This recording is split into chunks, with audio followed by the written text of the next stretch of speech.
দেশে নাস্তিক, ওরা কমিউনিস্ট, ওরা আল্লাহ, খোদা, যিশু, ভগবান, রাম, রামায়ণ, হরে কৃষ্ণ কিচ্ছু মানে না, বুঝতে পারছেন? ওরা বৌদ্ধ টদ্য, ওই শিখ মিখ কিচ্ছু ওরা মানবে না। ওদের দেশে কোনো ধর্ম নাই, কোনো মসজিদ, পেগোডা, মন্দির কিচ্ছু নেই। ওদের সর্বোচ্চ নেতা হচ্ছে কিম জং উন। ও যদি বলে আজকে জীবন দিয়ে দিতে হবে, তাহলে দেখবেন ওই লক্ষ লক্ষ কোটি কোটি কোরিয়ানরা জীবন দিয়ে বলবে, এরকম মারাত্মক। তো ওর দেশে যদি ইসলাম প্রচারের জন্য কিছু লোক পাঠানো যায়, তো মিসাইলে বাইন দেয়, সুইচ টিপে দিবে একবারে, যাও গে, যাও সাগরে ফিরতে, যে এবার দাওয়াত দাও। কিম জং উনের উত্তর কোরিয়াতে কালেমার দাওয়াতটা যেমন কঠিন, গৌর গোবিন্দের দেশে কালেমার দাওয়াত ওইরকম কঠিন ছিল। সেই দিনে মৃত্যুর সম্মুখে দাঁড়িয়ে শাহজালাল এমনই 360 আউলিয়া এই জমিনে কালেমার দাওয়াত দিয়েছিলেন। আর সেই ওলিদের নাম, সেই ওলিদের মর্যাদার চ্যাপ্টার যদি বাংলাদেশের শিক্ষা ব্যবস্থার বোর্ড থেকে, বই থেকে যদি তাদের নামের সেই মর্যাদার কথা বাদ দিয়ে দেওয়া হয়, তাহলে বুঝতে হবে যে বাংলাদেশের এই আল্লাহর ওলিদের নাম, তাদের মর্যাদা যদি বই থেকে বাদ দেওয়া হয়, তাহলে বুঝতে হবে এটা ওলিদের সাথে অনেক বড় বেঈমানি করা হয়েছে। কথা বলে ঠিক না?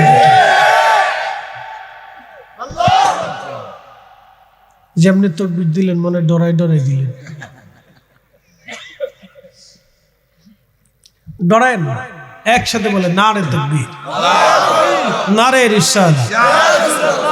ওলি আল্লাহর শত্রুরা যেমনি বলেছে ডরাচ্ছেন, ওয়াজ তো আমি করছি, অনলাইন অফলাইন আমারও যাবে, আপনাদের তো আর ধরতো না, ধরলে আমারই ধরবো, হুজুর আপনি কিতাব হইলেন, শোনা আমি তো উত্তর দিতাম। একসাথে ওলি আল্লাহর শত্রুরা, জমিন ওলিদের, কথা কর না, ঠিক আছে কিনা? জমিন কাদের? কাদের জমিন? কাদের জমিন? ওলিরা যে ইসলাম দিয়েছে এটাই সঠিক ইসলাম, কথা বলেন ঠিক কিনা? নতুন করে 8 টাকার তারাবি আমাদের দরকার, ওটা ডুপ্লিকেট। ওটা কি? ভেজাল, ভেজাল, ভেজাল, ওটা ফরমালিন যুক্ত। ওরা দেশের রোহিঙ্গা, কথা ঠিক আছে নি? ওরা দেশের কি? রোহিঙ্গা, রোহিঙ্গি।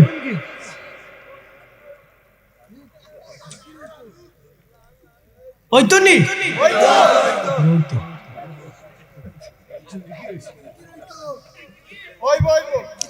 ওই বই বই ইনশাআল্লাহ, ওই বই ইনশাআল্লাহ। শাহে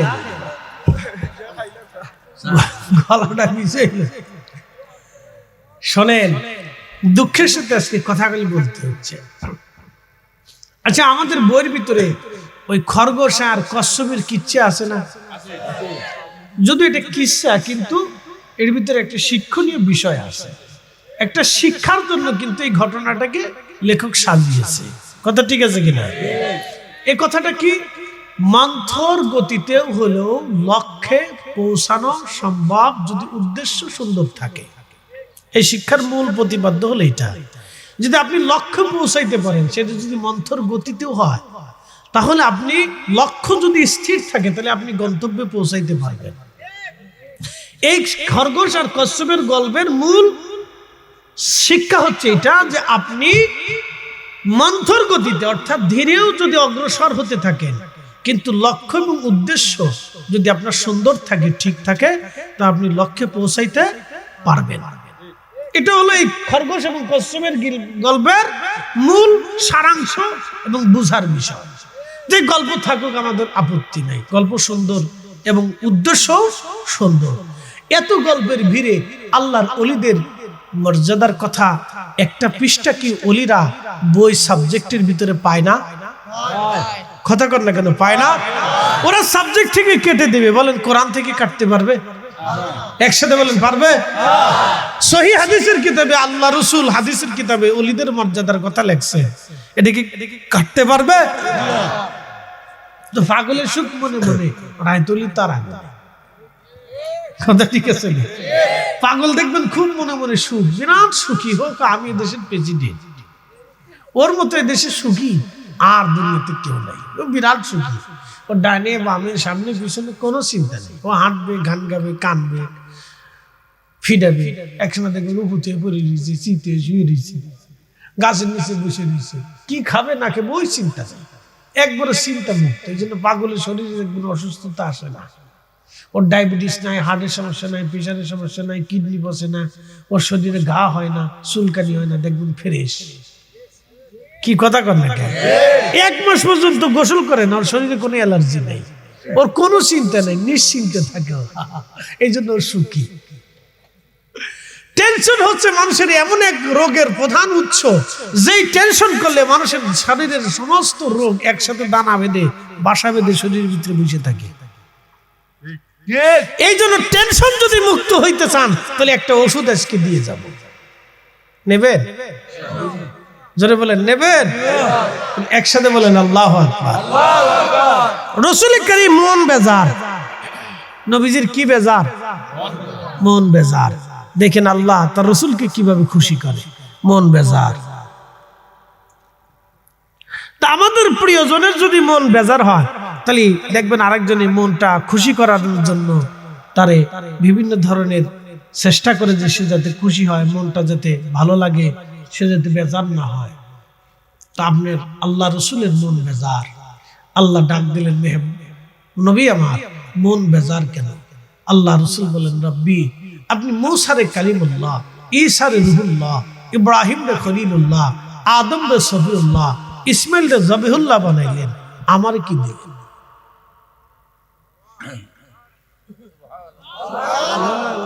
আরো জোরে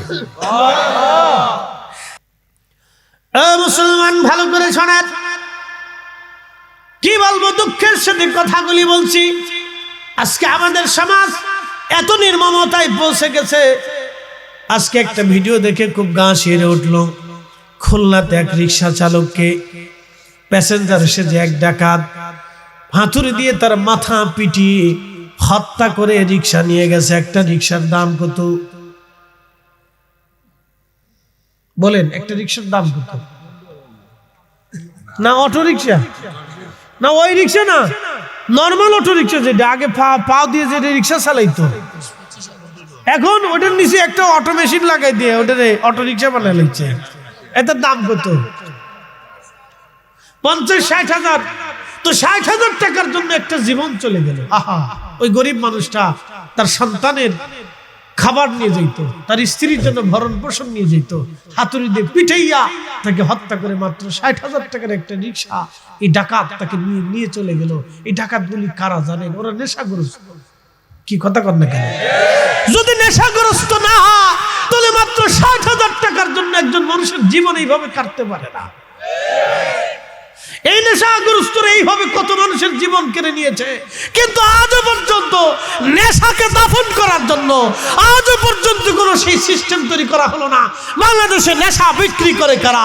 যারা বিক্রি করে, যারা বিক্রি করতে সাহায্য করে, এরা সবাই রাষ্ট্রের শত্রু, সমাজের শত্রু, মানবতার শত্রু, দ্বীনের শত্রু, ইসলামের শত্রু, মানুষের শত্রু। কথা বলেন ঠিক না?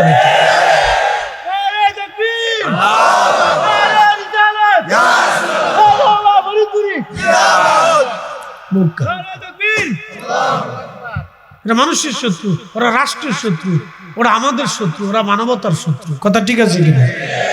কত নেশার কারণে কত মার ইজ্জত নষ্ট হয়েছে, এই নেশাগ্রস্তদের কারণে কত সন্তান মা হারা হয়েছে, এই নেশাগ্রস্তদের কারণে কত মানুষ খুন হয়েছে, তার কোনো হিসাব আজ পর্যন্ত দেওয়া যায় নাই।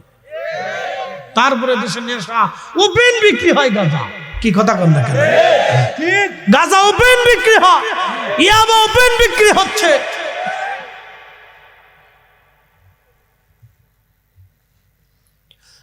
মুসলমান খুব মনোযোগ দেবেন, রাজনগরবাসী। আমরা কবে পরিবর্তন হব জানি না। 85% মুসলমানের দেশ।